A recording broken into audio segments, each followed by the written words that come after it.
안녕하세요, 여러분. 일주일 동안 잘 지내셨나요? 네, 밤사이에 열은 없으셨는지 궁금하네요.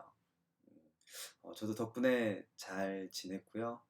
사실은 코로나 영향으로 인해서 뭐 이런저런 우리 운동하시는 분들 또는 트레이너들이 조금 굉장히 힘든 시기이긴 하지만 뭐 저는 나름대로 잘 즐거운 일이 많이 있었고요. 또 이렇게 동영상 여러분들한테 인사드리려고 동영상 촬영을 하고 있는데 이 또한 굉장히 재밌게 잘 촬영을 하고 있습니다. 어, 지난주에 이어서 2주차 강의를 좀 시작을 하도록 하겠습니다. 사실은 여전히 강의실에서 제가 얼굴을 뵙고 해드리고 싶은 얘기가 정말 많은데 하루빨리 강의실에서 인사드릴 수 있는 날이 왔으면 좋겠습니다. 아마도 빠르면 다음 주가 될 것 같고 혹시나 좀 뭐 동영상으로 더 인사드려야 할지도 모르겠는데 아무튼 빨리 좀 강의실에서 인사를 드렸으면 좋겠습니다. 자, 오늘도 강의를 시작하도록 하겠습니다. 네, 강의를 시작하기 전에 좀 한 가지 좋은 뉴스를 전달해 드리도록 하겠습니다.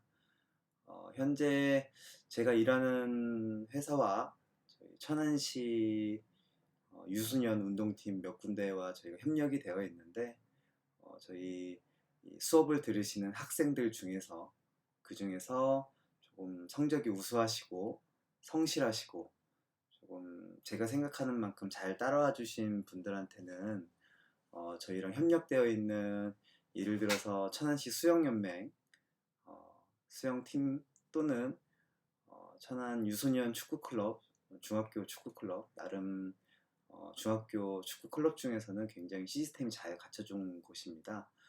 거기에 실습 기회를 좀 제공하기로 저희가 코치 감독님과 상의가 마쳤고요.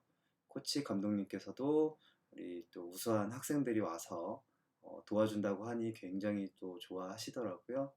그래서 여러분들께서 또 수업 시간에 좋은 내용으로 좋은 지식을 잘 습득하시고 잘 또 실질적으로 팀한테 도움이 될 수 있는 분이 된다고 하시면 어, 아마도 또 학기 중이든 아니면 방학 기간을 이용해서 우리 현장에서 조금 많은 또 실습을 할 수 있도록 기회가 제공될 것 같습니다. 또 이 내용은 또 학과장님하고도 충분히 상의가 된 내용이고요. 학과장님께서도 굉장히 좋은 기회로 생각하고 계시고 또 기회가 되면 단기 실습이 아니라 한 학기 인턴 과정으로도 충분히 갈 수 있는 학교 시스템이 있기 때문에 얼마든지 좋은 기회를 좀 만들어 달라고 부탁을 해 주셨습니다. 그래서 일단 시작은 천안에 있는 유소년 뭐 운동부 중심으로 저희가 또 이렇게 시작은 하겠지만 추후에는 제가 알고 있는 또 저희 동료 트레이너들이 근무하고 있는 프로팀 뭐 축구단, 프로농구단, 프로배구단 이런 팀에 또 야구단도 해당이 될 것 같고요. 이런 팀에 또 실습이든 인턴이든 또 기회가 제공될 수 있도록 저 또한 노력을 많이 할 거고 가장 중요한 건 또 학생 여러분들께서 얼마나 잘 해 주시느냐에 따라서 또 우수한 학생이 있다 보면 얼마든지 저도 편하게 추천할 수 있는 기회가 있으니까 여러분들께서 잘 해주셨으면 좋겠습니다. 그리고 그거에 관련돼서 관심 있는 학생들 있으면 언제든지 편하게 연락 주시면 제가 잘 응대해 드리도록 하겠습니다. 자, 우리가 강의 계획표에 나와 있는 학습 목표입니다. 이번 시간을 통해서 체육 측정 평가의 개념과 영역에 대해서 학생들께서 전반적으로 이해할 수 있는 그래서 측정은 무엇인지 평가는 무엇인지 전반적인 이해가 될 수 있도록 이번 시간에 강의를 만들어 봤습니다. 제 계획은 원래는 이제 학교 강의실에서 만나게 되면 구체적으로 이제 교재에 나와 있는 내용들 이런 거 하나하나 쭉 지식을 좀 전달해 드릴 예정이고 일부러 지난 시간 시간 이번 주 2주차 시간 때는 부담 없이 학생분들께서 이런 것들이구나 그리고 이렇게 하는구나 실제로 이런 식으로 좀 일부러 좀 이해가 쉽도록 최대한 구성을 해봤고요.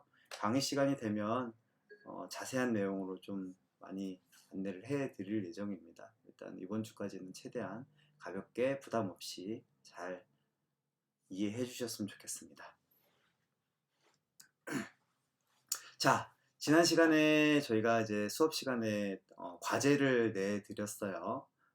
그래서 측정은 무엇인지, 평가는 무엇인지, 우리가 왜 측정 평가를 해야 되는지에 대해서 간단하게 조사를 해서 저희가 퀴즈 형식으로 레포트를 내달라고 했는데 많은 분들께서 잘 제출해 주신 것 같습니다. 사실은 뭐 교재나 인터넷에 이 측정 평가의 의미를 검색을 해보면 굉장히 잘 정리가 되어 있고 그 다음에 여러분들이 이해하실 수 있을 정도로 잘 안내가 되어 있습니다. 그래서 우리가 측정에 대한 이제 사전적 의미를 보게 되면 내가 이제 관심 있는 대상 또는 평가되어야 할 어떤 특성한 양을 수량화하기 위해서 수를 할당한 결과입니다. 저 또한 이게 교재에 나와 있는 내용이 사실은 말이 굉장히 어렵다고 좀 생각을 하고 있고 여전히 여러 자료에서도 비슷한 정의를 내리고 있습니다. 결국엔 어쨌든 우리가 쉽게 표현을 하면 결국엔 수량화라는 뜻입니다. 어떠한 내가 관심 있는 대상 또는 평가하기 위한 것을 위하여 숫자, 수량화 이것들을 하는 작업이라고 생각하시면 될 것 같고요. 뭐 또 다른 말로는 이제 검사라는 표현도 쓰는 것 같습니다. 어쨌든 우리가 어떤 수량화가 있을 것이냐는 다양하지만 예를 들어서 일주일에 내가 참여하는 신체 활동의 횟수는 몇 회다. 1회일 수도 있고 2회일 수도 있고 3회일 수도 있고 이런 식으로 하기도 하고 나의 바디웨이트, 몸무게로 또 마찬가지로 숫자화 하겠죠. 그 다음에 지난 시간에 간단하게 우리가 그림으로 설명한 대로 나의 근육 둘레, 허리 둘레, 때로는 뭐 팔의 길이, 다리의 길이 이런 식으로 어쨌든 최대한 우리가 관심 있는 영역, 평가되어야 할 부분을 숫자화, 수량화하게 됩니다. 그거를 이제 간단하게 이제 측정이라고 보시면 될 것 같고요. 두 번째는 평가입니다. 뭐 사전적 의미로는 교재에 나와 있는 내용으로는 질이나 성과, 가치 또는 값어치에 대한 상태. 역시나 말이 좀 어렵습니다. 이거를 쉽게 또 한마디로 표현하자면 결국엔 그 우리가 위에서 측정했던 검사했던 그 숫자에 대한 수량화에 대한 의미, 그 숫자가 어떤 의미를 갖고 있는지에 대해서 우리가 그 의미를 가치 있게 내리는 가치를 부여하고 어떤 의미가 있다고 우리가 판단하는 것을 평가라고 보시면 될 것 같습니다. 너무 어렵게 생각하지 마시고 대략적으로 이런 내용이구나 하면서 또 머릿속에 구상만 또 갖고 계시다면 아마 우리가 수업 시간에 다뤄야 할 내용 중에 이게 측정이구나 이래서 이렇게 평가를 하는구나를 충분히 알 수 있을 것 같습니다. 자, 과연 그러면 우리가 왜 측정과 평가가 필요한지에 대해서 또 제가 한번 부탁을 드렸었는데 간단하게 조사해 달라고 한번 보면 살짝 가리네요. 이거 살짝 이거만 치우도록 하겠습니다. 자, 결국엔 우리가 과학적 연구 우리가 아마 학부 과정에서는 이 과학적 연구에 대한 내용이 엄청 중요하게 필요하거나 하지는 않을 것 같습니다. 전통적으로 우리가 체육 측정 평가라고 하면 어쨌든 과학적 연구, 쉽게 얘기하면 논문, 그래서 어떠한 프로그램을 우리가 적용하여서 약 4주 동안 진행하였더니 어떠한 변인이 우리가 관심 있어 하는 변인이 이렇게 해서 이렇게 좋아졌다. 때로는 뭐 이렇게 또 안 좋았던 것이 이렇게 좋아졌다. 뭐 이런 것들을 평가하기 위해서 이런 거를 측정하게 됩니다. 학부 과정에서는 또 우리 과학적 연구라고 하면 굉장히 또 상세하게 신뢰도, 타당도, 그 밖에 뭐 무슨 평가, 그 다음에 어떠한 뭐 연구 방법 또 다양하게 들어갔지만 저는 아마 요 내용보다는 또 학부 내용에 맞게끔 또 좀 현장에서 많이 사용할 수 있는 쉬운 내용 위주로 좀 많이 진행을 해드릴 거고요. 그렇지만 제가 지금 영상이나 강의 시간에 드릴 내용들이 사실은 연구 분야에서 무조건 다 사용되는 건 아니고 그 중에서도 현장에서 좀 쉽게 사용 가능한 부분으로 제가 최대한 또 쉽게 설명을 해 드릴 예정입니다. 그러니까 뭐 제가 수업 시간에 드린 내용이 전부다라고 생각하시면 안 되고, 나중에 혹시 석사 과정, 박사 과정에 간다고 하면 이러한 내용들이 필수적인 내용들이니까 꼭 추가적으로 공부를 하셔야 될 것 같고요. 자, 그 다음에는 과학적 연구에서도 사용이 되지만 의사결정이라는, 우리가 어떠한 의사결정을 할 때도 이러한 측정 평가가 굉장히 중요합니다. 의사결정이라고 하면 상당히 지금 포괄적으로 좀 러프하게 아마 생각 드실 수 있을 것 같은데, 어떠한 의사결정이냐? 우리가 현장에서 재활 트레이너들이 조금 많이 일을 하다 보면, 어떠한 환자가 우리 센터에 방문했는데, 나한테 방문을 했는데 어떠한 프로그램을 우리가 줘야 됩니다. 프로그램을 줄 때 단순하게 그냥 뭐 수술한 지 몇 주 됐기 때문에 이 운동을 하면 됩니다 라고 얘기하기에는 굉장히 좀 부족함이 있을 것 같고요.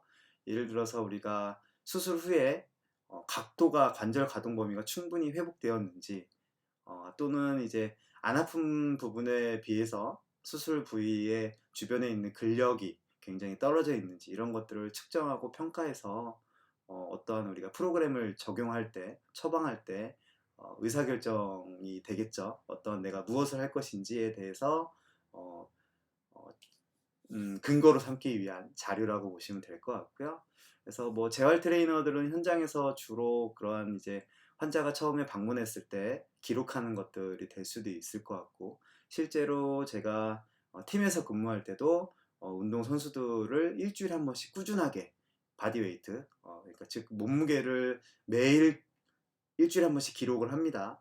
그리고 뭐 분기별로, 주기별로 해서 예를 들어서 뭐 셔틀런 테스트, 심폐지구력, 회복지구력과 관련된 내용을 계속 측정을 해서 기록을 하고, 이 선수들한테 필요한 게 무엇인지를 해서 그거에 따라서, 예를 들어서 몸무게가 많이 나가는 선수들이 있으면 조금 체중 감량을 저희가 요구하기도 하고, 그래서 식단 조절을 하든 아니면 유산소 운동을 많이 하든 뭐 여러 가지를 조금 이렇게 하기 위해서, 의사결정을 하기 위해서 이런 것들을 진행하고 있습니다.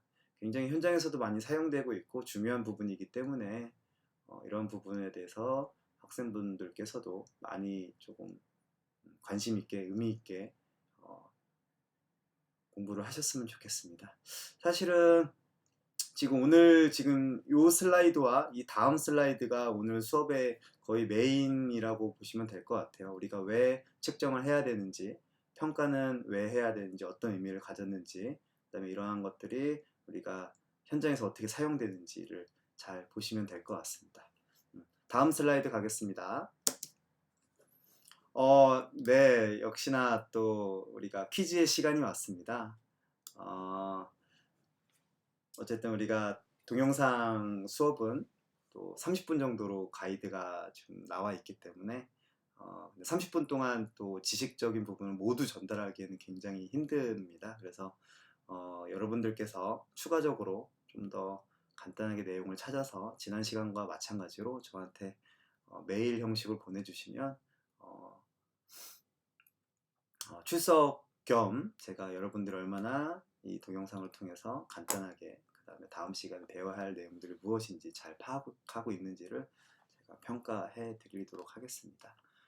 자, 우리가 측정을 할 때 그냥 막 측정하면 상당한 오류가 있습니다. 어쨌든 우리가 측정하기 위해서는 내가 보고자 하는 것을 정확한, 때로는 뭐 표준화된 방법에 의해서 기록을 해야지, 그 다음에 측정을 해야지, 검사를 해야 되는데 이거는 내가 이렇게 보면 돼, 이렇게 해서는 굉장히 오류가 있습니다. 그러한 데이터들은 우리가 외부에서, 또는 우리가 과학적 연구에서, 아니면 합리적인 올바른 의사결정을 할 때 도움이 되지는 않고 있어요. 그래서 측정을 할 때도 어떤 특별한 기준이 꼭 있습니다. 그래서 이 빨간색으로 표시된 타당도, 신뢰도, 측정할 때 타당도는 무엇인지, 신뢰도는 무엇인지에 대해서 지난 시간과 마찬가지로 간단하게 온라인 서칭을 하시고, 그 다음에 제가 지난 시간에 과제 검사를 하면서 느낀 건데, 제가 원하는 과제는 간단하게 서칭하는 건 저는 전혀 문제가 안 된다고 생각이 듭니다.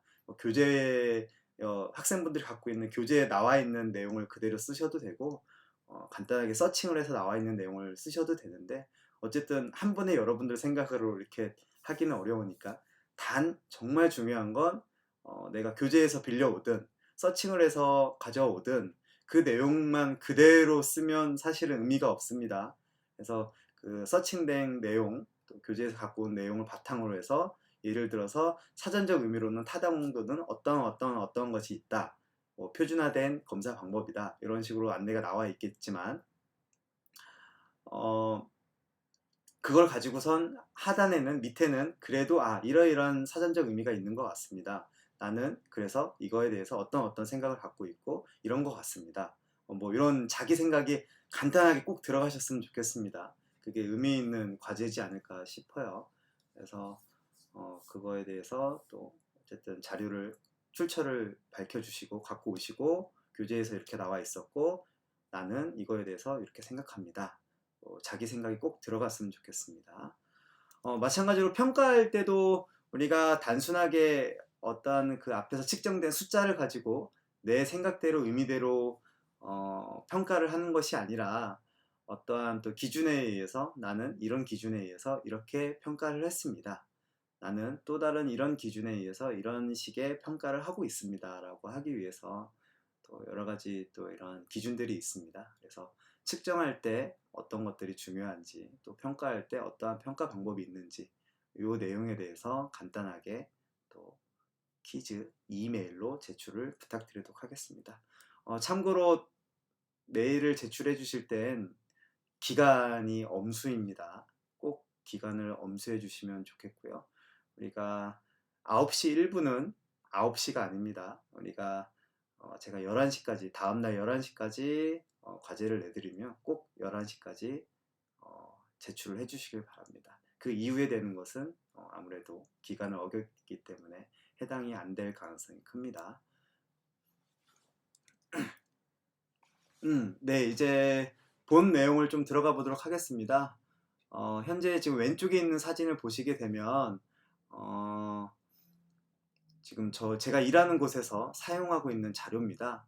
우리가 환자분이 왔을 때 초반에 이러한 단순하게 그냥 뭐 우리가 얘기를 듣고 히스토리를 듣고 또 평가하기도 하지만 또 이런 것들을 기록하고 그거에 대해서 또 우리가 프로그램 평가나 어떤 것들을 하겠다 이런 것들에 대해서 하기 위해서 실제로 이러한 설문지를 많이 사용합니다. 이거는 저희 회사뿐만 아니라 현장에 있는 많은 또 재활운동센터 또는 그리고 운동팀에서도 또 신입선수가 왔을 때 이러한 부상 이력들을 굉장히 많이 디테일하게 기록을 하게 되고요.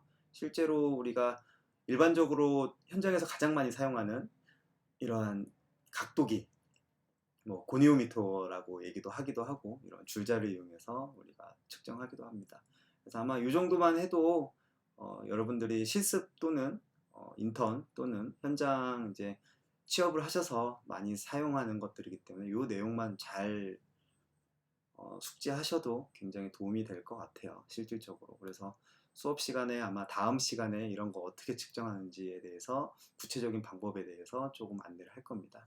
그래서 옆에 있는 자료는 제가 양식은 일단 지금 현재 저희 센터는 뭐 다른 방법을 사용하고 있긴 하지만 굉장히 표준화된 양식입니다. 많은 운동 센터에서 이렇게 작성된 이런 것들이 이제 회원님들이 처음 오셨을 때 이런 것들을 기록하고 측정하고 평가하게 됩니다. 이거를 바탕으로 해서 이제 운동 프로그램을 이제 처방하게 되고요. 그래서 이걸 어떻게 진행하는지 간략하게 한번 소개를 드려보겠습니다. 자, 상단에 보게 되면 뭐 이건 개인정보를 쓰는 거고요. 그래서 예를 들어서 이름 고병훈 생년월일 84년생 몇월 며칠 연락처 전화번호 의뢰병원 어디 병원을 통해서 왔는지 그 다음에 나는 축구선수이다 그리고 소속은 어디 소속이다 예를 들어서 뭐 당국대 축구부 4학년 뭐 이렇게 써도 되고요. 포지션도 굉장히 중요합니다. 예를 들어 축구선수 같은 경우는 포지션에 따라서 움직임 특성이 많이 달라진다고 얘기를 해요. 그래서 예를 들어서 뭐 중앙수비수 같은 경우는 점프 동작이나 이런 것들이 굉장히 많을 수밖에 없고 헤딩 경합을 하기 위해서 사이드 수비수 같은 경우는 전방 대시 이런 것 스프린트 능력 같은 게 굉장히 필요하게 되고 미드필더 같은 경우는 방향전이나 이런 게 많다 보니까 발목 부상 또는 뭐 무릎 부상 이런 것들을 우리가 예상할 수 있기 때문에 포지션도 굉장히 중요합니다. 그래서 경력도 이 선수가 몇 년 동안 운동을 했는지에 따라서 또 여러 가지 달라질 수 있습니다. 가장 중요한 거는 이제 이 내용들을 하나하나 기록해 가는 건데 가장 먼저 오게 되면 진단명 또는 이 친구가 병원에서 어떠한 진단이 또 내려졌는지, 그 다음에 주 증상, 이 친구는 지금 현재 어떤 병원을 갔다 오진 않았지만 어떤 불편함을 갖고 왔는지, 또는 이제 병원을 통해서 어떤 수술을 하고 이제 저한테 운동 처방을 받기 위해서 왔는지가 굉장히 중요합니다. 그래서 기재 방법을 쓰게 되면 간단하게 LT, 레프트란 뜻입니다. 왼쪽 무릎에 전방 십자인대 수술, ACL, 그 다음에 R, 그 다음에 포스트 오피는 수술을 진행했다는 얘기입니다. 언제? 2020년 3월 24일 오늘 날짜입니다. 그래서 당국대 병원에서 이렇게 수술을 했다. 그래서 이런 식으로 저희가 약어도 많이 사용하고 있어요. 병원에서 수술 기록지나 진단서를 갖고 오게 되면 사실은 한글로 친절하게 써져 있는 경우도 많이 있지만 수술 기록지 같은 경우는 굉장히 다 전문 용어로, 의학 용어, 우리가 공용어로 사용하는 의학 용어로 사용하고 있는데 영어로 써져 있어서요 나 모르겠어요 할 수도 있지만 우리가 환자들한테 또 운동 선수들한테 신뢰를 주기 위해서는 사실은 이러한 전문 용어, 의학 용어를 공용어로 사용하는 이런 용어에 대해서 숙지할 필요가 있습니다. 이거 아마 그 학부 과정 수업 시간에 이런 내용이 있을 수도 있고 전문 용어, 저 같은 경우는 석사 과정 때 아마 의학 용어 수업이 있었던 걸 기억을 하는데 아무튼 추가적으로 어쨌든 여러분들께서 꼭 알고 계시면 좋고요. 현장에 가면 또 배우시는 내용들이니까 간단하게 보시면 좋을 것 같습니다. 두 번째 칸은 손상 기전입니다. 손상 기전은 말 그대로 이 친구가 왜 다쳤는지, 어떻게 하다 다쳤는지에 따라서 우리가 또 여러 가지 예상을 할 수 있고 어떤 트라우마가 있었겠구나 이렇게 예상할 수 있기 때문에 손상 기전을 적는 것도 중요합니다.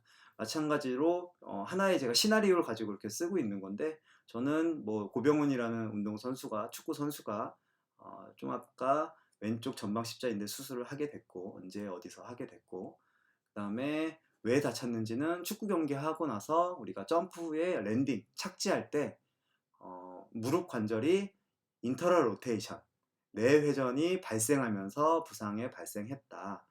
그렇게 되면 예를 들어서 뭐 좀 추가적으로 또 얘기하면 무릎 관절의 내전, 흔히 뭐 발구스 포스 플러스 인터럴 로테이션이 된다고 얘기를 하는데 그렇게 되면 뭐 우리가 전방 십자인대뿐만 아니라 내측인대 그다음에 뭐 반월상 연골이 추가적으로 우리가 손상 입었을 수도 있겠구나 이런 식으로 또 간단하게 예상할 수 있기 때문에 이런 것들 적는 것들이 굉장히 중요하고요. 또 과거력이라고 하는 과연 이 친구가 그냥 급성으로 다쳤겠는가 아니면 다른 부위에 뭔가 문제가 있어서 추가적으로 또 이전에 다쳤던 병력으로 인해서 그게 또 연속적인 부상을 일으켰는지에 따라서 굉장히 또 중요한 요소이기도 합니다. 그래서 예를 들어 저는 또 하나의 시나리오를 하자면 같은 쪽에 크로닉 앵클 인스테빌리티라고 해서 만성적인 발목 불안정성, 무릎 관절은 발목 관절이랑 연결이 되어 있기 때문에 예를 들어서 우리 지면과 맞닿는 발목 관절이 굉장히 불안하다고 하면 아무래도 무릎 관절도 상대적으로 불안해질 수밖에 없고 약해질 수밖에 없습니다. 그래서 이렇게 또 현장에서도 많이 예상을 하기도 하고 이런 부분 체크하는 것도 굉장히 중요하고요. 아마도 발목도 다치고 무릎도 이번에 수술하게 되면 다음번에는 아마도 이제 고관절 또는 허리 통증을 유발할 수도 있기 때문에 이렇게 과거력을 이 친구가 과연 왜 다쳤는지 우리가 제대로 된 운동 처방 어디까지 가야 되는지 이런 걸 예상할 수 있기 때문에 과거력을 체크하는 것도 굉장히 중요합니다. 이게 아마 이제 측정 평가 오늘 수업 시간에서 굉장히 앞으로 또 직접적으로 다뤄야 할 내용들입니다. 앞에 제가 간단하게 기록하는 거는 뭐 그냥 기록을 남기기 위한 거고 또 나중에라도 보기 위한 건데 실질적으로 우리가 어떤 측정을 할 것인가 그래서 어떠한 평가를 내릴 것인가가 굉장히 중요한데 이거에 대해서 간단히 설명을 드리겠습니다. 일단 시각적 평가를 할 때 뭐 가장 많이 하는 게 스웰링, 흔히 붓기라고 보시면 됩니다. 예를 들어서 이쪽이 왼쪽이겠죠. 왼쪽에 우리가 부상 이력이 있다고 하면, 수술을 했다고 하면 오른쪽 부위에 비해서 수술 부위에 아마도 붓기가 무조건 있을 겁니다. 수술에 당연히 이제 뭐 좀 최근에는 뭐 관절경을 많이 들어가기도 하고 또 오픈해서 들어간다고 우리가 어프로치 한다고 또 얘기를 하는데, 수술을 하게 되면 이 수술 때문에 관절에 붓기가 무조건 발생하는데 이거를 이제 체크하게 됩니다. 그래서 단순하게 우리가 스웨일링, 붓기를 이제 평가하기 위해서 측정을 실제 해야겠죠. 어떻게 하냐? 이제 수치를 이제 우리가 기록할 겁니다. 앞에 있었던 우리가 줄자를 이용해서 보시면 이 파텔라라고 하는 이 슬개 고리겠죠. 이 모양이 보면 촉진도 가능합니다. 여기를 가능해서 요 정중앙 부위, 이 정중앙 부위에 볼펜으로 체크를 합니다. 마찬가지로 안 아픈 부위, 수술 부위를 이렇게 체크를 해서 이렇게 표시를 쭉 긋습니다. 그 다음에 이거를 기준으로 해서 0cm, 그 다음에 5cm, 10cm, 20cm. 자, 0cm은 0cm, 그 다음에 5cm, 10cm, 그 다음에 20cm를 양쪽 다 똑같이 체크하게 돼요. 그래서 반대편의 0cm은 예를 들어서 15cm다. 그거보다 당연히 크겠죠. 예를 들어서 한 20cm라고 제가 임의로 하겠습니다. 자, 수술 안 한 부위는 20cm가 되고 수술한 부위는 22cm가 돼요. 관절 부위입니다. 그렇게 되면 수술 안 한 부위에 비해서 이쪽 관절이 부어 있다는 얘기겠죠. 수술 후에 남아있는 여러 가지 찌꺼기들, 부유물들 때문에 속에서 염증 반응이 일어나기 때문에 아무래도 관절 부위에 굉장히 많은 그러한 어떤 것들이 모이겠죠. 치료하기 위해서, 치료인자들이. 그렇게 해서 관절이 붓게 되는데 그것 때문에 부었다고 판단을 합니다. 수술 초기에는 이게 굉장히 또 당연하지만, 예를 들어서 수술한 지 3달이 지났는데 이쪽이 부어있다. 그럼 문제가 되겠죠. 그러면은 그런 것들을 이제 평가하기 위해서 하는 거고, 마찬가지로 지금은 관절에 0cm을 체크했습니다. 근데 이제 관절에 5cm 상 위쪽으로 가게 되면 여기는 어떤 부위일까요? 내측 광근 부위입니다. 내측 광근, 무릎 안정성에서 가장 중요하다고 하는 첫 번째 구조물인 내측 광근의 그 둘레를 체크하는 거예요. 자, 재미난 거는 수술한 부위가 여기에는 두꺼웠습니다. 그러면 관절이 부어 있다고, 붓기가 있다고 저희가 평가를 하지만, 자, 만약에 여기가 5cm인데 여기는 30cm, 근데 여기는 28cm가 됐어요. 자, 관절 붓기는 적은 게 좋지만 우리가 근육 둘레를 측정할 때는 적으면 근육이 그만큼 빠져 있다는 얘기, 위축되어 있다는 얘기이기 때문에 그런 식으로 평가를 합니다. 자, 왜 0cm, 5cm, 10cm, 20cm을 측정하느냐? 예를 들어서 0cm은 관절의 붓기를 체크하기 위해서 하는 둘레를 체크하고, 5cm은 내측 광근의 우리가 둘레, 반대편에 비해서 얼마나 위축되어 있는지, 약해져 있는지, 또 빠져 있는지를 측정하기 위해서 하는 거고, 10cm은 뭐 다양합니다. 중간광근 또는 이제 전체 질량을 재기도 하고, 쉽게 얘기했을 때 외측 광근, 또 내측도 받지만 외측 광근의 모양을 체크하기 위해서, 상태를 체크하기 위해서, 평가하기 위해서 우리가 이렇게 둘레를 체크하게 됩니다.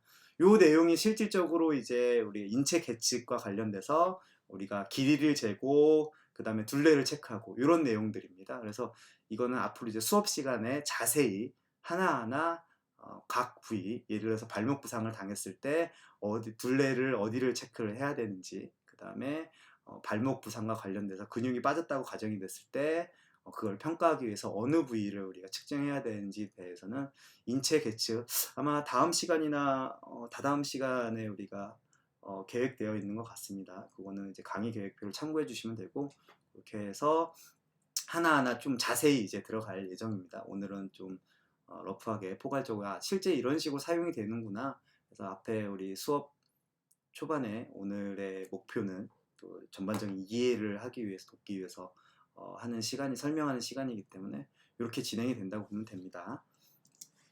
생각보다 시간이 좀, 제가 말을 많이 했나 보네요. 좀 길어지고 있는데 최대한 빨리빨리 진행해서 시간을 최대한 맞춰드리도록 하겠습니다. 다음은 촉각적 평가입니다. 이거는 뭐 그냥 간단하게 손으로 만져보는 건데, 히트라고 해서 또 수술 부위에 열감이 있는지 없는지 손으로 이렇게 대게 되면 진짜 반대편에 비해서 이렇게 따뜻함이 분명히 느껴집니다. 그리고 이제 염증 반응이 분명히 있다는 것이기 때문에 염증의 네 가지 증상은 뭐 이렇게 해서 발열, 발적 뭐 이런 게 있는데 일단은 발열이 있기 때문에 속에서 좀 어느 정도 염증이 있겠구나라고 저희가 판단을 하게 되고요. 마찬가지로 열이 있으면 운동 후에 좀 얼음찜질을 해서 그 부위를 진정시켜주고 또 이렇게 할 필요가 있습니다. 그런 것들에 대해서 우리가 측정하고 평가하기 위해서 이런 것들을 하나하나 다 하게 되는 거고요. 텐더니스는 이제 예를 들어서 수술 부위에 압통이 있는지, 압통이라면 내가 눌렀을 때 아픈 게 있는지 없는지, 예를 들어서 수술 초기에 눌렀는데 아프다, 그럼 당연히 아직 힐링이 덜 됐다고 우리가 평가할 수 있을 것 같고요. 근데 뭐 3개월, 뭐 4개월, 5개월 지났는데 눌렀을 때 아프다. 그러면 문제가 되겠죠. 그래서 한 번 더 또 고민해봐야 될 부분이 있기 때문에. 근데 일반적으로는 안 아파지는 게 당연한 거고 충분한 힐링이 됐을 거라고 가정을 하게 되는 건데, 이런 것도 간단한 측정, 이런 것도 하나의 간단한 측정 평가로 보시면 될 것 같습니다. 이학적 평가라고 해서 뭐 나중에 이것도 간단하게 아마 선수 운동관리와 처방에서 좀 자세히 다루긴 하겠지만, 요 부분도 아마 수업 시간에 우리가 다룰 수 있을지 아닐지는 모르겠지만 간단하게 보시면 될 것 같고요. 예를 들어서 전방 십자인대 같은 경우는 티비아, 우리가 무릎 밑에 있는 그 경골이라고 하죠. 정강이가 무릎 관절에 비해서 앞으로 많이 삐져나오는지 안 삐져나오는지, 많이 삐져나오는 상태를 우리가 평가하기 위해서 간단하게 측정한 건데, 이 또한 뭐 우리가 검사 장비, 병원에 사용되는 장비에 의하면 몇 미리가 앞으로 밀려 나온다. 뭐 5mm, 10mm, 15mm 이렇게 해서 5mm 이내까지는 그래도 정상으로 간주를 하기도 하는데, 이런 식으로 또 하기도 하고요. 그래서 얘 또한 마찬가지로 다 숫자로 또 수량화로 또 우리가 볼 수 있습니다. 그래서 라크만 테스트도 마찬가지로 비슷한 원리를 이용해서 하게 되는 거고요. 이거는 아마 좀 나중에 추가적으로 자세히 또 볼 수 있으면 보도록 하겠습니다.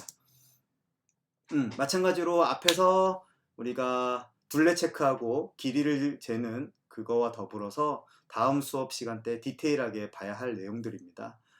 관절 가동 범위라고 해서 과연 이제 무릎 수술 후에 내 관절은 정상 범위에 비해서 얼마나 이제 조금 제한이 있는지, 그다음에 우리가 완전한 회복을 위해서는 이 관절 가동 범위가 스탠다드한 정상 범위에 들어가야 되는 것도 중요하고, 또 그 스탠다드한 범위도 있지만 또 개인차가 있을 수 있기 때문에 안 아픈 부위, 안 아픈 쪽과 비교해서 하게 됩니다. 그래서 그러한 스탠다드한 기준은 어느 정도 되는지 관절별로 발목, 무릎, 힙 조인트, 그다음에 허리, 뭐 다 어깨 관절 이런 게 다 해당이 됩니다. 뭐 팔꿈치도 마찬가지고요. 그래서 그런 스탠다드한 범위가 어느 정도 되는지 구체적으로 측정을 어떻게 하면 되는 거지.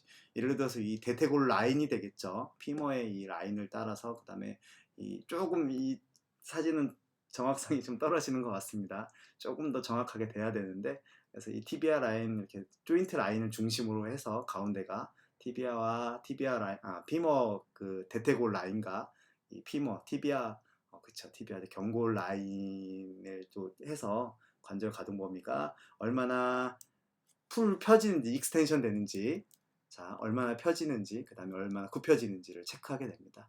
예를 들어 참고로 뭐 자세히 다음 시간에 다루겠지만 무릎의 익스텐션, 이게 신전이죠. 완전한 정상적인 신전은 0도가 정상입니다. 일자로 쫙 펴지는 게 되겠죠. 이렇게 해서 하게 되면 이렇게. 그 다음에 굽힘, 플렉션이라고 하는 이 굽힘은 135도가 정상입니다. 이 기준으로 해서 한 이 정도 되는 게 이제 기준인데, 이제 수술을 했다고 이제 가정을 했기 때문에 펴지는 것도 아직 제한이 있을 것이며, 굽히는 것도 제한이 있을 거라고 이제 임의적으로 한번 써봤습니다. 그래서 이 관절 가동 범위가 아마도 다 회복이 안 됐다고 하면 운동 초반에 당연히 또 평가를, 이제 아직 관절 가동 범위가 회복되지 않았으니 이거에 맞는 우리가 앞에서 얘기한 의사결정, 운동 프로그램에 집중해야 됩니다 라고 이렇게 가정을 할 것이고요. 이거와 또 마찬가지로 앞에서 우리가 둘레 체크, 관절의 뭐 붓기, 그 다음에 주변 관절 주변에 있는 근육들에 대한 얼마나 차이가 있는지, 위축이 됐는지 그런 것들을 체크하고 자세하게 또 할 내용들입니다. 다음으로 넘어갈게요. 마찬가지로 이거는 우리가 전통적인 교재 방법이 나와 있습니다. 초기에 아까는 이제 실제 우리가 둘레를 통해서 근육이 얼마나 빠져 있구나, 위축되어 있거나 약해져 있구나 이 정도를 예상할 수 있지만 이런 장비를 통해서 바이오덱스 또는 사이벡스라고 하는 등속성 장비라고 표현을 합니다. 실제 이제 양쪽을 다 하게 되는데 굽혔다 폈다 신전 굴곡 이 과정을 통해서 거기서 나오는 파워 값을 근력을 측정하게 됩니다. 그래서 예를 들어서 우리가 여기는 아마 익스텐션 그 신전할 때 나오는 파워, 플렉션 굽힘할 때 나오는 파워 값을 그래서 신전할 때는 대퇴 사두근이 많이 사용하게 될 거고 그다음에 굴곡할 때는 대퇴 이두근이 많이 사용이 될 겁니다. 하나의 뭐 결과지를 보고 가정을 한다고 하면 예를 들어서 수술 안 한 부위는 이렇게 그래프가 높게 나옵니다. 예를 들어서 자세히 보면 뭐 190 수치가 나온 것 같아요. 그 다음에 아픈 부위는 수술한 부위는 당연히 약할 수밖에 없으니까 이렇게 160이라고 나와 있네요. 그 다음에 데피시티라고 하는 이 차이가 16% 정도가 차이가 있다는 뜻인데 일단 이걸로 가지고 또 우리가 기준 평가를 합니다. 아, 수술 부위가 지금 수술 안 한 부위에 비해서 약 16%만큼 약해져 있구나. 그러면 이걸 가지고 우리가 또 어떻게 처방을 내려야 하냐? 당연히 안 아픈 부위까지 이거를 최대한 끌어올리는 게 재활 프로그램에 우리가 처방이 될 것이며 그거를 처방을 내리기 위한 의사결정을 하기 위한 근거 자료를 사용하기 위해서 이런 측정들이 필요하게 되고 평가하게 되는 겁니다. 뒷근육 같은 경우는 햄스트링 그 이제 굴곡근 같은 경우는 양쪽 차이가 없네요. 이거는 뭐 굉장히 나이스한 상황이고 근데 수술 초기에는 이렇게 되지는 않을 겁니다. 이건 좀 제가 하나의 자료를 그냥 갖고 온 거기 때문에 그래서 이런 식으로 해서 저희가 측정할 수 있고 이 또한 이 숫자가 나오잖아요. 숫자를 가지고선 우리가 또 평가를 하게 됩니다. 아, 이 정도 차이가 있구나.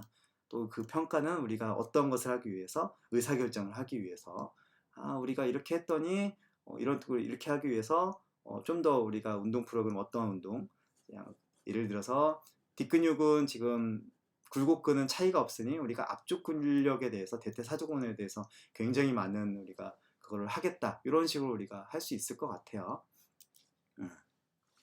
이 또한 수업 시간에 아마 중간고사 이후에 이거 평가하는 방법에 대해서 제가 강의 계획표에 기재를 한 것 같은데 그렇게 또 자세히 또 안내를 하겠습니다.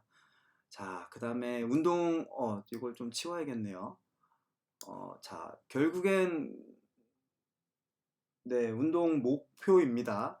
우리가 왜 이런 것들을 해야 하는지 아는 것이 중요하잖아요. 그래서 대개는 리턴 투 스포츠, 운동선수인 경우는 다시 스포츠 환경으로, 상황으로 돌아가는 게 가장 큰 목표가 될 거고요.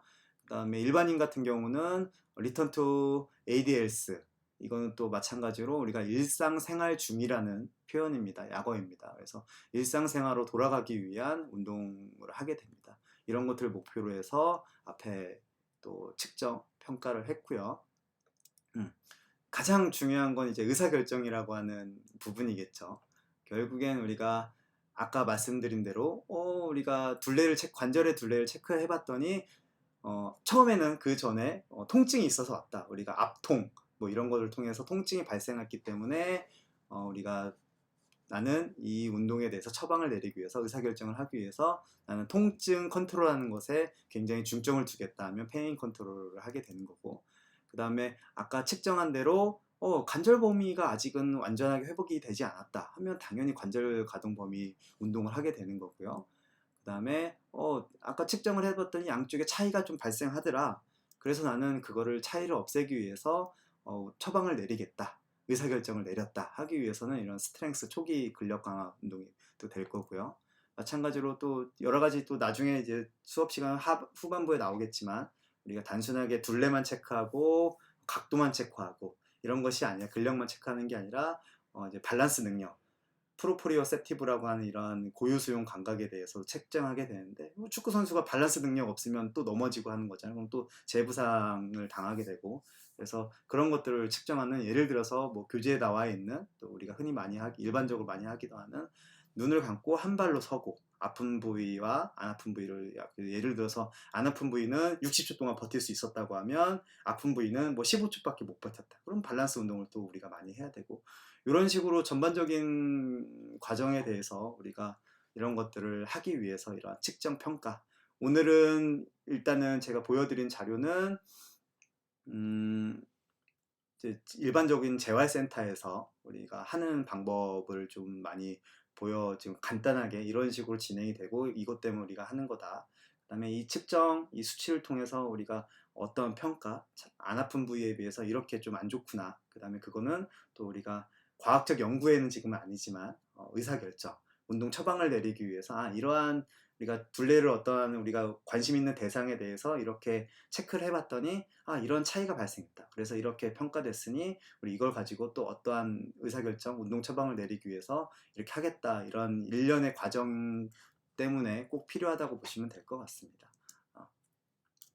일단은 제가 준비한 내용은 끝났는데 우리가 앞에서 간단하게 또 말씀드린 대로 우리가 재활센터에서는 보통 이런 식으로 많이 사용하게 돼 있고 실제 현장에서는 이런 것들을 가지고선 아까 말씀드린 대로 바디웨이트, 몸무게를 꾸준하게 내가 우리가 기록하고 그거에 따라서 어떻게 조금 우리가 더 해라 이렇게 하기도 하고 예를 들어서 뭐 요요 테스트를 분기별, 주기별로 실시를 해서 너의 심폐지구력, 회복지구력 이래이래하니 이거에 대해서 좀 더 하자 이렇게 하기도 하고 다양한 것들을 현장에서도 많이 사용이 가능합니다. 그래서 그러한 부분들에 대해서 아마 다음 시간부터는 디테일한 실질적인 지식 습득 과정이 시작될 것 같고요.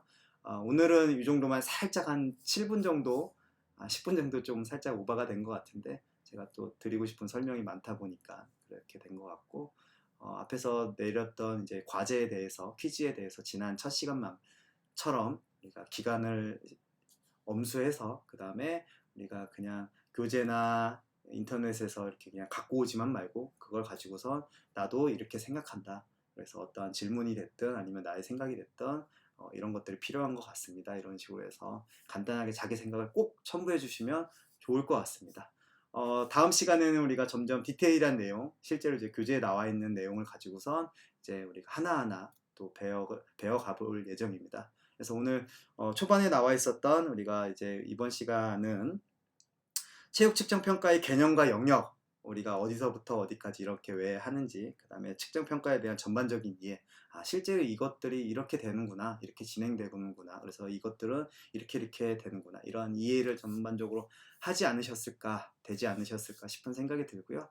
혹시 추가적으로 또 궁금한 내용, 제가 다루지 못했던 내용이 있다고 하면 마찬가지로 이메일 보내주실 때 꼭 내용을 적어주시면 제가 추가적으로 할 예정입니다. 아무래도 원래는 우리가 강의실에서 만나게 되면 2시간 분량으로 얘기하게 되는데 또 온라인으로 함축해서 30분으로 얘기하다 보니까 분명히 부족한 내용이 있었을 겁니다.